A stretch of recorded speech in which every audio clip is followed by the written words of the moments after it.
Hello and welcome. V maker में आपका स्वागत है। उम्मीद है कि आप सब अच्छे होंगे। मैं हूं वानी बासित और मैं आपके लिए लाया हूं आज एक इंटरेस्टिंग चैप्टर, एक इंटरेस्टिंग टॉपिक जिसका नाम है द बैट, जो लिखी हुई है एंटोन चिको ने। एंटोन चिको का पूरा नाम एंटोन पॉलविच चिको है, जो 1860 में पैदा हुआ और 1904 में इंतकाल कर गया। वो बहुत ही अच्छा प्ले राइटर था, बहुत ही अच्छा लेखक था वो, और उसको बहुत सी एजाज़ दिए गए। वो रशिया का रहने वाला वाला था, और इसने बहुत सारी बायोग्राफी भी लिखी हुई है। तो जो इसने ये बैट लिखी है, इसने एक्चुअली में एक मैगजीन के लिए लिखता था। तो उस मैगजीन का नाम है नोवी वर्मिया। ये इसने कब पब्लिश किया था? 1899 में। तो हम देखेंगे इस बेट में क्या लिखा हुआ है। तो इसके बेट एक बहुत ही इंटरेस्टिंग टॉपिक है, बहुत ही मज़ा आएगा आपको ये सुनने में। तो आपको एक नसीहत भी मिलेगी। तो दोस्तों, ये वीडियो ज़रूर लास्ट तक देखिएगा।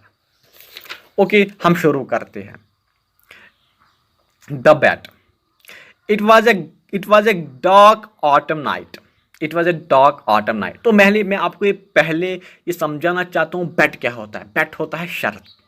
बैट जिसको हम बोलते हैं शर्त लगाना, तो उसको बोलते हैं हम बैट। शर्त लगाना यानी कि अगर ये हुआ तो मैं आपको इतना दूंगा, अगर आपने ये किया तो मैं आपको इतनी क्या कुछ दूंगा। तो इसी को बोलते हैं क्या? Bat. It was a dark autumn night. ये सरमा, ये मौसमी खज़ां की, ये आटम की, ये पतझड़ की एक काली रात थी, एक डार्क नाइट थी।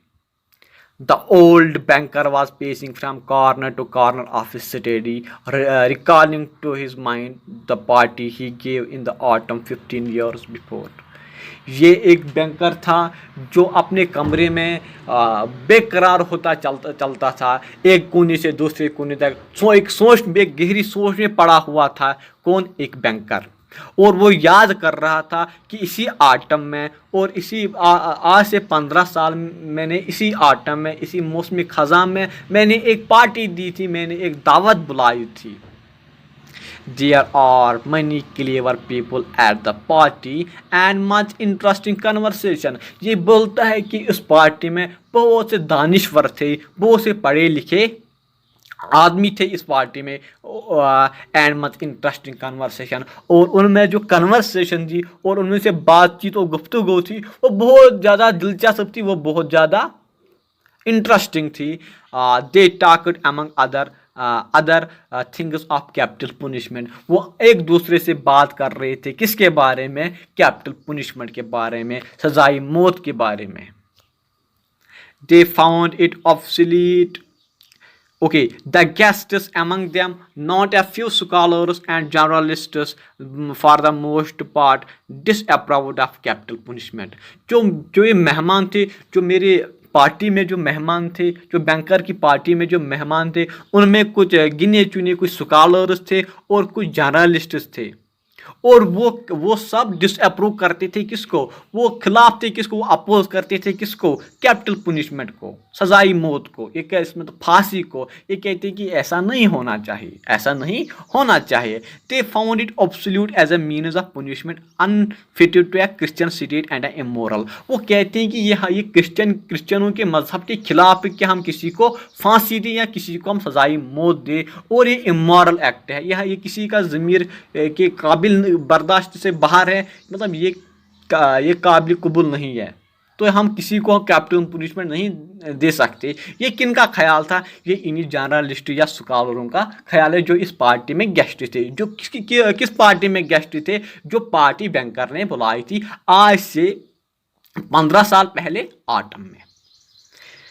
Some of them thought that capital punishment should be replaced universally by life imprisonment. और उनमें से कुछ का मानना था इस कैपिटल पुनिशमेंट को लाइफ इम्प्रिजमेंट से बदलना चाहिए। I don't agree with you, said the host.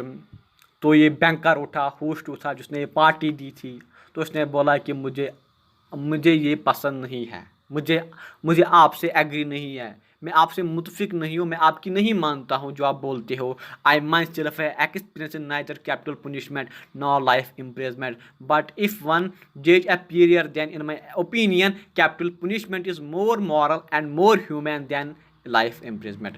ये कहता है कि ना लाइफ इम्प्रिजमेंट ठीक है ना कैपिटल पनिशमेंट ठीक है, ये दोनों इमोरल है, ये दोनों क्या इमोरल एक्टिविटीज़ है। बट अगर मुझे चूज़ करना हो, अगर मुझे जज करना होगा तो मैं किसको चूज़ करूँगा? मैं चूज़ करूँगा कैपिटल पनिशमेंट को, क्योंकि इसको लगता है जो एक कैपिटल पनिशमेंट है ये ह्यूमन है, ये बहुत ज़्यादा ये ह्यूमन है, ये अच्छी है किसके किसके बरक्स, लाइफ इम्प्रिजमेंट के बरक्स तो ये थोड़ी सी अच्छी है। क्यों कहता है ये? एग्जीक्यूशन किल्स इंस्टेंटली, जो ये मौत की सज़ा होती है ये एक साथ इंसान को मार डालती है, इसे मतलब ज़्यादा वो इसको तड़पाती नहीं है।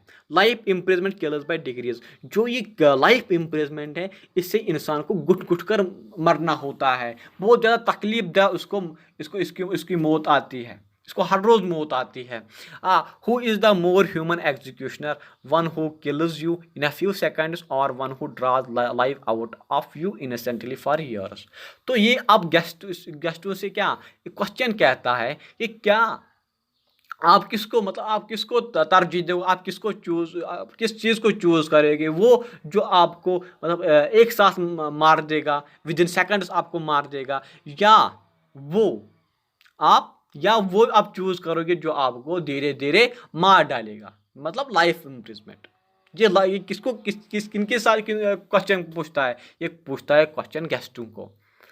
दे are both equally immoral remarked one of the guests. तो इन्हीं में से एक गेस्ट ने बात टोकी तो वो उठ गया, उसने बोला कि मैं दोनों के खिलाफ हूँ, मैं लाइफ इम्प्रिजमेंट के भी खिलाफ हूँ और और कैपिटल पनिशमेंट के भी खिलाफ, because their purpose is the same to take away life, क्योंकि इन दोनों का मकसद है इंसान की जान लेना, इन दोनों का मकसद है इंसान की जान लेना। The state is not God, ये कानून खुदा नहीं है, कानून खुदा नहीं है। It has no right to take away that which it can not give back, तो इसे कोई हक नहीं है कि हमारी जान ले, कि ये क्योंकि इसे कोई हक नहीं है वो चीज़ लेना जो ये वापस नहीं दे सके, क्योंकि ये हमें जान नहीं देता है, हमें जान खुदा देता है और वही लेता है। तो इसको इनकी नहीं चलेगी, तो उन्होंने बोला अब इनकी हमें माननी है तो इनकी हम नहीं मानेंगे, जो ये चाहते हैं हम वही करेंगे। ओके, कौन कहता है? इनमें से एक guest. Among the company was a lawyer, a young man of about 25. On being asked his opinion, he said, तो इसी पार्टी में इन्हीं गेस्टों में एक नौजवान था 25 साल का और वो लॉयर था, तो उसको अब राय पूछी गई आप क्या कहते हो?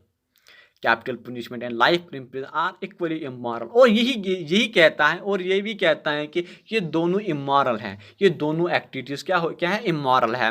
But if I were offer to choose between them I would certainly choose the second, but अगर मुझे चूज़ करना पड़ेगा बट मैं दूसरी को तरजीह दूंगा। किस दूसरी को तरजीह देगा? ये लाइफ इम्प्रिजमेंट को ही तरजीह देगा। It is better to live somehow than not live at all. ये कहता है कि आपको मतलब न जीने से तो कुछ जीना तो बेहतर है, न जीने से तो कुछ जीना बेहतर है, कि अगर ज़िंदगी 2 दिन की किस्मत में होगी तो वही बेहतर है। ठीक है, ये किसका कहना है? ये एक लॉयर का कहना है जो 25 साल का था, और इसी पार्टी में जो बैंकर ने रखी थी इसी में ये एक guest. Ensued a lively discussion. The banker, who was then younger and more nervous, suddenly lost his temper, banged his fist on the table, and turning to the young lawyer, cried out. Okay, इसी सिलसिले में एक बड़ा discussion शुरू हो गया, एक बड़ी सी डिबेट शुरू हो गई इसमें। द बैंकर, जो ये बैंकर था उस टाइम बहुत ज़्यादा जवान था और जल्दी जल्दी उसको गुस्सा चढ़ता था, और वो अपने फिस्ट को किससे दबाता था? वो अपने फिस्ट टेबल से जोर जोर से दबाता था। And turning to the young lawyer cried out, और किसकी तरह मुखातिब हुआ?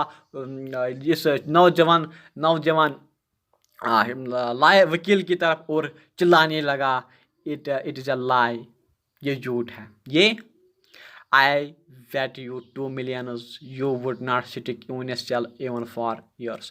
मैं आपको 2 मिलियन दूंगा, मैं आपको 2 मिलियन दूंगा अगर आप 5 साल में, अगर आप 5 साल तक सेल में रहोगे। ये कौन कहता है? ये कहता है बैंकर। किससे? लायर से। लायर से कहता है कि मैं एक शर्त रखूंगा और मैं आपको कितना दूंगा? मैं आपको 2 मिलियन दूंगा। तो अगर आप किस में 5 साल, तो आपको किस में रहना है? सेल में रहना है।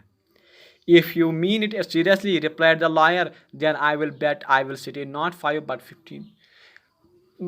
बट लायर ने कहा कि अगर आप सीरियस हो तो मैं 5 साल नहीं 15 साल गुजारूंगा सेल में, अगर आप सीरियस हो। किससे कहता है? बैंकर से कहता है। 15 डन, क्राइड द बैंकर। वो बैंकर ने जवाब दिया, हाँ हाँ 15 ठीक है। Gentleman I stake 2 million. ए नौजवान, मैंने दावों में रखे हैं कितने? 2 million roubles. Rouble means currency of Russia. तो मैंने ये 2 मिलियन रॉबल दावों पे लगाए हैं।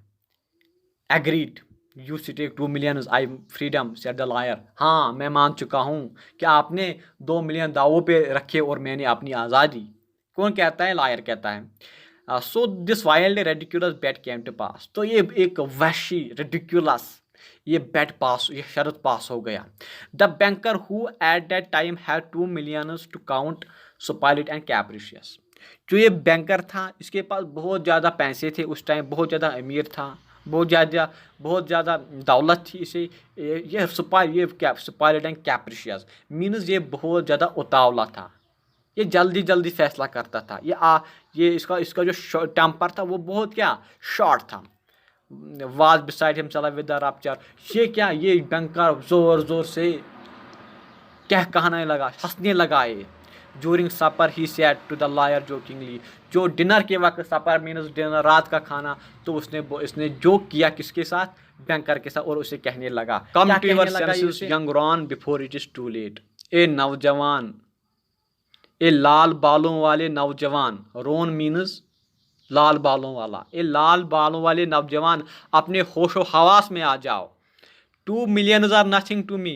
इस वक्त जो ये 2 मिलियन है ये मेरे लिए कुछ नहीं है। But you stand to lose 3 or 4 of the best years of your life. तो बट आप क्या खोगे? आप 3 या 4 साल अपनी जिंदगी, आप इम्पॉर्टेंट वक्त आप अपनी ज़िंदगी का लॉस्ट करोगे, खो जाओगे। आई से 3 or 4 because you will never stick it to any longer. मैंने इसीलिए कहा 2 या 3 या 4, बिकॉज मुझे उम्मीद नहीं है कि आप 15 सालों तक, इससे ज़्यादा आप रह सकते हो वहाँ पे। डोंट फॉरगेट आइदर, ये मत भूलो, यू अनहैप्पी मैन, ए बदकिस्मत आदमी, that voluntary is much heavier than enforce imprisonment. जो आपने वॉलंट्री चूज़ किया है इम्प्रिजन, तो ये बहुत ज़्यादा सीरियस, ये बहुत ज़्यादा आपको तकलीफ पहुंचाएगा। अगर आपने कोई जुर्म किया होगा तो फिर आप जेल जाइए तो उतना आपको ये तकलीफ नहीं पहुंचाएगा। बट आपने ये खुद चुना है, तो इसी वजह से आपको बहुत ज़्यादा आप बहुत ज़्यादा सोचने पड़ोगे, आपको बहुत ज़्यादा तकलीफ पहुंचेगी।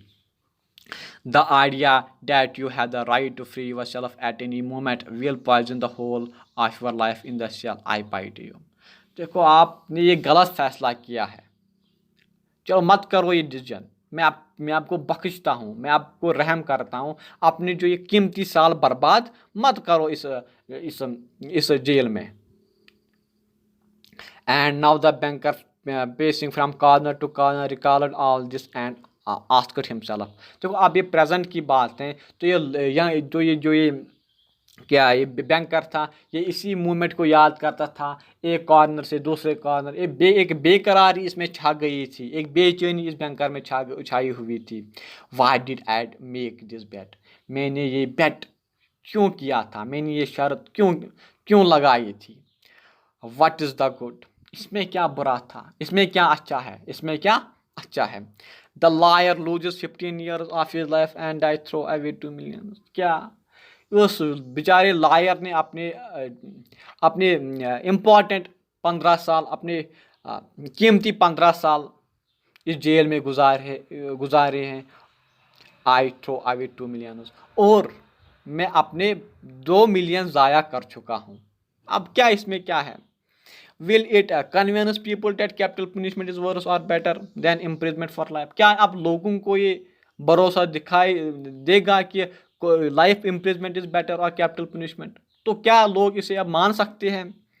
No no, all stuff and rubbish. ना ना, नो, ये कहता है कि कुछ नहीं होगा, सब बेहुदा है, सब जाया है। On my part, it was the cap price of well-fed man on the liar's pure greed of gold.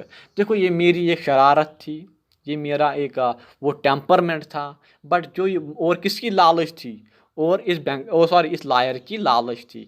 किस किस वजह से उसने? क्योंकि उसको 2 मिलियन की जो लालच थी, और मुझे ये प्रूव करना था, और मुझे वो गलत फैसले लेना मेरा एक शोभा था, और मुझे ये प्रूव करना था कि capital punishment is better than life imprisonment. But जो लायर था उसको बहुत ज़्यादा लालच थी, वो अमीर होना चाहता था, तो इसी वजह से उसने अपने 15 साल बर्बाद किए। ये लोगों को ये यकीन नहीं दिलाएगा कि life imprisonment is better than capital punishment और capital punishment is better than life imprisonment. He recollected further what happened after the evening party. तो ये बैंकर है, आप ये याद और ज़्यादा याद करते हैं कि उस पार्टी के शाम में क्या हुआ था, जो इसने पार्टी दी थी आटम में आज से 15 साल पहले। It was decided that the lawyer undergo his imprisonment under the strict observation. तो ये अब डिसाइड किया गया था कि जो ये लायर है, जो 25 ईयर्स ओल्ड लायर है, इसको कहाँ पे अब इसको जेल जाना है, अब इसको बंद रहना है। कहाँ पे रहना है उसको? In a garden wing of the banker's house. जो इसको रहना है, जो बैंकर का जो घर है, वहाँ पे एक छोटा मोटा गार्डन है, और गार्डन में एक विंग बनी हुई है, एक कैद खाना बना हुआ है, तो उसी में उसको रहना था। एक स्ट्रिक्ट और बहुत ही ज़्यादा कड़ी निगरानी में उसको रहना था। It was agreed that during the 15 years he would be deprived of the right to cross the threshold। और ये तहरीर किया गया था, और ये एग्रीमेंट किया गया था कि वो अपने दरवाजे तक भी नहीं जा सकता था, दरवाजे के बाहर वो नहीं जा सकता था इस गार्डन विंग के। और क्या नहीं कर सकता था? वो जिंदा लोगों को नहीं देख सकता था, या वो लोगों की आवाज़ों को नहीं सुन सकता था, या वो किसी की लेटर्स को रिसीव नहीं कर सकता था, न वो न्यूज़पेपर उसको अवेलेबल होंगे। यानी कि उसको दुनिया से सेक्लूड रखना था, उसको दुनिया से अलग थलग रखना था। He was permitted to have a musical instrument. But इसको किन किन चीज़ों की इजाज़त दी गई? गाने बजाने के साजो सामान, ओके, मतलब piano etcetera etcetera. To read books, और इसको इजाज़त दी कि आप किताबें भी पढ़ सकते हो। टू राइट लेटर्स, आप लेटर्स को लिख सकते हो, बट उनको रिसीव नहीं कर सकते हो। टू ड्रिंक वाइन, जो जितने मर्जी आपको, आप शराब पी सकते हो। एंड स्मोक टबाको, और जितनी मर्जी आपको आप तंबाकू यानी कि सिगरेट तंबाकू आप पी सकते हो। By the agreement he could communicate. Okay, इस एग्रीमेंट में ये भी लिखा है वो कम्युनिकेट कर सकता है, मगर कैसे? बट ऑनली साइलेंस, छुप छुप के वो कम्युनिकेट, बात से नहीं, वो इशारों में वो कम्युनिकेट कर सकता है with the outside world through a little window. एक विंडो के जरिए वो अपने वो लेटर्स भेज सकता था, जिसको इसको ज़रूरत थी, जिसे इसे कहना था, वो इस लेटर में लिख सकता था। और वो विंडो, छोटी विंडो जो बनी हुई थी इस गार्डन में, उसी में उसको ये भेजना था। The agreement provide for all the minute details, और इस एग्रीमेंट में छोटी छोटी बात भी लिखी हुई थी, which made the confinement strictly solitary and obligated the liar to remain exactly 15 years from 12 o'clock of November 14 1870 to 12 o'clock of November 14 1885। तो इसमें सब कुछ लिखा हुआ था, और इसमें लिखा हुआ था कि इसको बराबर, इस लायर को बराबर 15 साल तक इस जेल में रहना है। तो कब से इसकी जेल स्टार्ट होती है, इम्प्रिजमेंट स्टार्ट होती है? नवंबर 14 1870। और ख़त्म कब होगी? 12 ओ क्लॉक, सुबह के 12 बजे, नवंबर 14 1885। मतलब 15 सालों तक इसको कहाँ पे रहना था? इसी गार्डन विंग में, जो कहाँ पे थी? बैंकर के हाउस के नज़दीक। The least attempt on his part to violate the condition to escape if only for 2 minutes before the time freed the banker from the obligation to pay him the 2 million। और इसमें ये चीज़ भी लिखी हुई है, अगर इसको अगर ये अपने टाइम से खाली 2 मिनट पहले इस विंग से बाहर निकला, अगर ये ओके खाली 2 मिनट अगर हुए 15 सालों में, अब तक 2 मिनट ही रहे हुए हो, तो ये अगर वो अपनी गार्डन विंग से बाहर निकला तो इस एग्रीमेंट की वायलेशन होगी। तो जो ये बैंकर है इसे अब फिर 15 मिलियन नहीं, सॉरी 2 मिलियन नहीं देगा, क्योंकि इसने वायलेशन की, क्योंकि इसको एग्जैक्ट निकलना है 12 बजे। कब निकला है इसको? नवंबर 1885 में बराबर 12 बजे। अगर वो 1 या 2 मिनट या अगर वो 11:55 या 11:58 भी निकला तो वो ये बैंकर इसको 2 मिलियन प्रोवाइड नहीं करेगा। First year of imprisonment the lawyer as far as it was possible to जज फ्रॉम हिज शॉर्ट नोटिस, यानी कि पहले साल इसके कैद के, किसके कैद के? लायर के। यानी कि जितना हमें हो सका हमने उसके शॉर्ट नोटिस से जज किया, और हमें पता लगा कि he suffered from loneliness and bored, और हमें पता चला कि वो बहुत ज़्यादा तड़प रहा था, किससे? बेकरारी होती थी इसे बोर्डोम से और लोनलेसनेस से, बहुत ज़्यादा तंगी हो रही थी उसे वहाँ पे। From his wing day and night came to the sound of piano, इसके विंग से, इसके कमरे से रात भर या दिन भर किस चीज़ की आवाज़ें आती थी? पियानो की, पियानो बजाने की। ही रिजेक्टेड वाइन एंड टैबैको, इसने टैबैको और वाइन को रिजेक्ट किया, इसने सिगरेट, तंबाकू और शराब को मना किया। वाइन ही रोट, शराब के बारे में ये लिखता था। एक्साइट्स डिज़ायर्स, ये किसको बढ़ावा देती है? ख्वाहिशों को बढ़ावा देती है। And desires are the chief force of a prisoner, और एक ख्वाहिशें एक कैदी के लिए दुश्मन है, बहुत बड़ी दुश्मन है। Nothing besides nothing is more boring than to drink good wine alone, तो इस कोई चीज़ उतनी बोरिंग नहीं है जितनी बोरिंग क्या है? शराब अकेले पीना। शराब अकेले, इसलिए कहते हैं कि शराब अकेले पीना बहुत ज़्यादा बोरिंग होता है। And टबाको spoils the air in his room, और एक कहता है जो ये सिगरेट और ये टबाको का धुआं ये मेरे कमरे का हवा बर्बाद करे, ख़राब करते, सफोकेशन होती, क्योंकि ये कमरा छोटा था, ये धुआं कहाँ पे जाएगा? बस एक ही विंग थी कम्युनिकेट करने के लिए, कहाँ जाता, और इसे बहुत सांस लेने में इसे बहुत ज़्यादा तकलीफ होती थी। During the first year, the lawyer was sent books of light character novels with complicated love interests. तो पहले साल इसको इसने इसको बुक दी जिसमें जो कैरेक्टर शॉर्ट थे, छोटी छोटी बुक इसको दी गई थी, या वो नावल जिसमें लव स्टोरी थी, या वो कहानियाँ जिसमें क्राइम था, या फैंटेसी थी, या कॉमेडी थी, या और कुछ था। इसकी मतलब वो ज़्यादा बड़ी किताबें नहीं थी, छोटी छोटी किताबें इसको मुयसर की गई। Second year the piano was heard no longer and the lawyer asked only for classics, तो इसकी कैद की दूसरे साल, किसकी कैद की दूसरे साल? इस लॉयर की। तो उसने जो पियानो था वो बजाता था पहले साल, वो उसने अब बंद किया था, और अब किसकी फरमाइश करने लगा?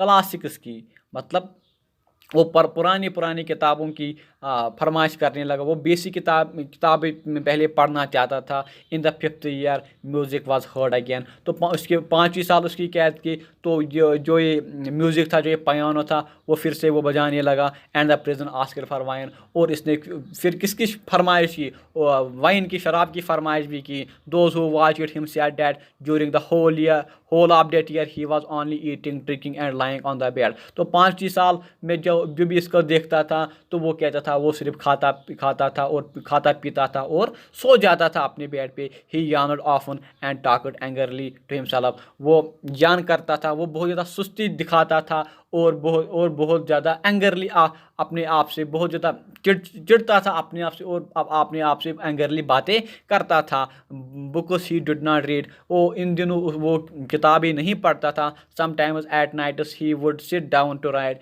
कभी कभार वो रात को उठता था और अपने टेबल के सामने बैठता था और लिखता था।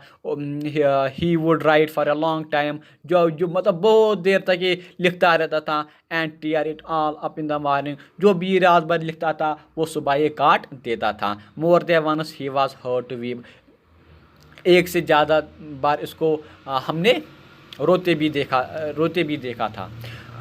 In the second half of the 6th year, the prisoner begins zealously study languages, philosophy and history. तो 6th मतलब सिक्स्थ ईयर में इम्प्रिजमेंट में इसने क्या किया, इसने बहुत ज़्यादा पढ़ना शुरू किया। इसने क्या किया, इसने बहुत ज़्यादा ज़बानें पढ़ी, इसने फ़िलासफ़ी पढ़ी और इसने हिस्ट्री की किताबें भी पढ़ी इन दिनों। He fell on this subject so hungrily that the banker hardly had a time to get enough book for him. तो वो इतना पढ़ने में मसरूफ़ हो गया, वो इतना इतना पढ़ने में मशगूल रह गया कि अब बैंकर को फुर्सत नहीं थी इसको किताबें देने में। वो इसका मतलब है कि इसने बहुत ज़्यादा पढ़ना अब शुरू किया था।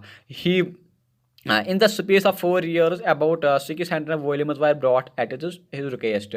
तो 4 सालों में उसने 600 से भी ज़्यादा किताबें पढ़ी थी। क्योंकि वो कैसे इन किताबों को लेता था, वो नोट लिखता था, वो खिड़की से डालता था, मुझे यही किताबें चाहिए, क्योंकि उसको अलाउड नहीं था किसी से बात करना directly. it was while that passion lasted that the banker received the following letter from the prison। तो इतना ज़्यादा वो मसरूफ़ रह गया, इतना ज़्यादा उसको चस्का आ गया पढ़ने का, तो ये नोट लिखने पे मजबूर हो गया बैंकर को। तो इस नोट में क्या लिखा था, my dear गोलर।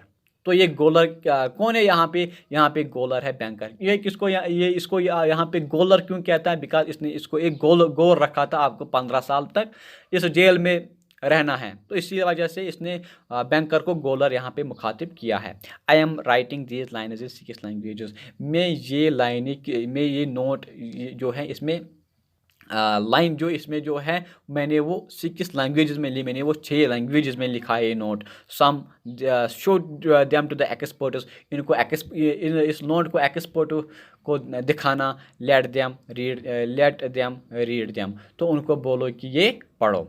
If they do not find one single mistake, अगर उन्होंने इसमें एक भी गलती नहीं निकाली, I beg you to give two orders to have a gun fired off in the garden. मैं आपके सामने जोली फैलाता हूँ कि मेहरबानी करके फिर अपने गार्डन में गन के 2 शॉट्स लगाना, गन के 2 फायर ऑफ कर लेना गार्डन में।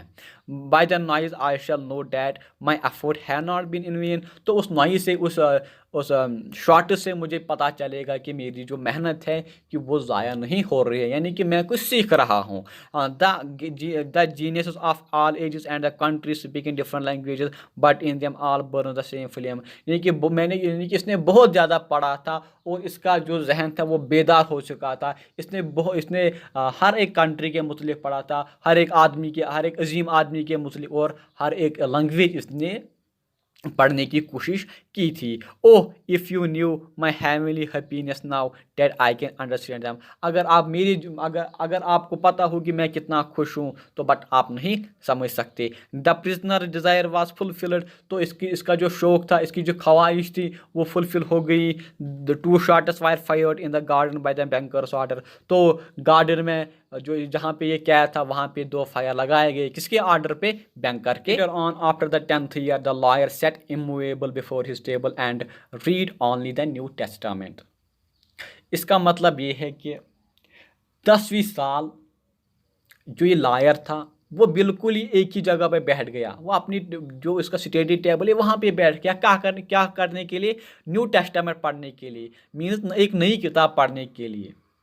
The banker found it strange that a man who in 4 years had mastered 600 erudited volumes। तो ये बैंकर बहुत ज़्यादा परेशान हो गया। उसने बोला कि जिस शख्स ने 4 सालों में 600 भी ज़्यादा या डिफ़िकल्टी और मोटी मोटी किताबें पढ़ी है, should have spent nearly a year in reading a book easy to understand and no meaning think. तो इसने 1 साल लगाया इस न्यू टेस्टामेंट को पढ़ने के लिए। ये ज़्यादा मुश्किल भी नहीं थी, ना ज़्यादा ये मोटी थी। The new testament was replaced by the history of religion and theology. तो इस न्यू टेस्टामेंट को किसने रिप्लेस किया, इसको रिप्लेस किया थियोलॉजी एंड रिलीजियस की किताबों ने। मतलब इसने अब पढ़ना शुरू किया, इस लॉयर ने क्या, मजहबों के बारे में इसने जानने की कोशिश की। During the last 2 years of his confinement, the prisoner read an extraordinary amount, quite haphazard। तो जो इसके कैद के लास्ट 2 साल थे, मीनस जो जिसका कैद के 14 और 15वां साल था, तो इसने हैफेजार्ड मैनर में पढ़ना शुरू किया। इसने हिस्ट्री भी पढ़ी, जो भी इसको सामने आता था वो ये पढ़ता था। Now he would apply himself to the natural science. तो अब इसने साइंस मतलब natural science mean biology, chemistry, physics, तो इसने इसमें अपना लोहा मनवाने की कोशिश की। Then he would read Byron too और शेक्सपियर। तो फिर इसने किन की किताबें पढ़नी शुरू किए? बायरन और शेक्सपियर की। Notes used to come from him in which he asked to be sent at the same time, a book on chemistry, text book of medicine, novel and some treatise on philosophy और theology.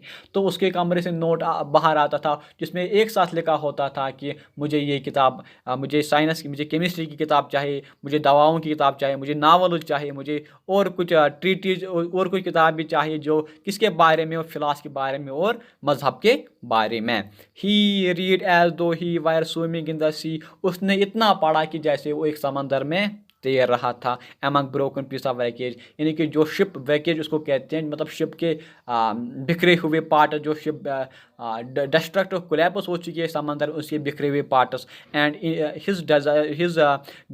In his desire to save his life was eagerly grasping one piece after the another. यानी कि वो इतना मसरूफ़ हो गया पढ़ने में, वो अब इन्हीं वैकेज पे चल रहा था कि अपनी अपनी अपनी जो जान बचाने के लिए, मतलब वो, इसको इतनी प्यास थी। तो इसको किसकी प्यास थी? पढ़ने के लिए। ये रुकता नहीं था, हमेशा पढ़ता रहता था, हमेशा पढ़ता रहता। जितना ये कहता है कि जितना मुझे हो सके मैं उतना पढ़ूँ इन जब तक मैं कैद